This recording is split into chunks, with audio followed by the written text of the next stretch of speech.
জননীং শারদাং দেবীং রামকৃষ্ণ জগদ্গুরু পাদপদ্মে তয়শ্রিতা প্রণমামি মুহুর্মুহু। নমস্কার বন্ধুরা, আজকে আমরা মাতা ঠাকুরানীর প্রাত্যহিক জীবন কিভাবে কাটত তারই একটি সংক্ষিপ্ত আলোচনা করছি। শ্রীমান দক্ষিণেশ্বরের জীবনের একটি বর্ণনা যোগিনমা উপস্থিত করেছেন। শ্রীমা ভোর 4টার আগেই শৌচ ও স্নানাদি সেরে ধ্যানে বসতেন। ঠাকুর ধ্যান করতে বলতেন কি না, এরপরে বাকি কাজকর্ম সেরে পুজোয় বসতেন। পূজা, জপ, ধ্যান এতে প্রায় 1.5 ঘন্টা কেটে যেত। তারপর সিঁড়ির নিচে রান্না করতে বসতেন। রান্না হলে যেদিন সুযোগ ঘটত সেদিন মা নিজ হাতে ঠাকুরকে স্নানের জন্য তেল মাখিয়ে দিতেন। 10:30, 11টার মধ্যে ঠাকুর আহার করতেন। তিনি স্নানে যেতেন।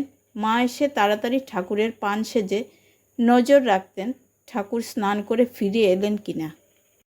তিনি তার ঘরে এলেই মা এসে জল ও আসন দিয়ে তারপরে খাবারের থালা নিয়ে এসে তাকে আহারে বসিয়ে নানা কথার মধ্য দিয়ে চেষ্টা করতেন যাতে খাবার সময় ভাব সমাধি উপস্থিত হয়ে আহারে বিঘ্ন না ঘটায়। একমাত্র মাই খাবারের সময় তার ভাব সমাধি আসা অনেকটা ঠেকিয়ে রাখতে পারতেন, আর কারো সে সাধ্য ছিল না।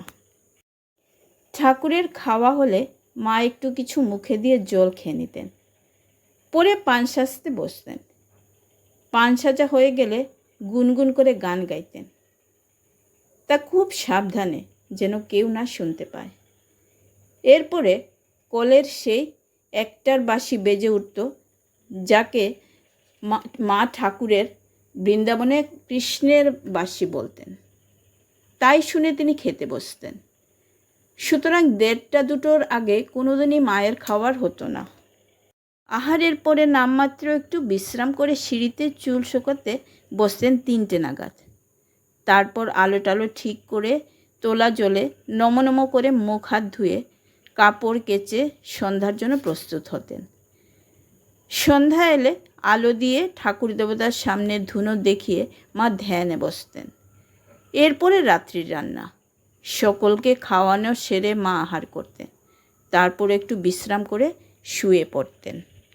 এই বর্ণনা থেকে বোঝা যায় মাতা ঠাকুরানীর প্রাত্যহিক জীবনচিত্রের মধ্যেও লোকায়ত বাঙালি নারীর চিরন্তনী মূর্তিটি প্রতিস্ফুট।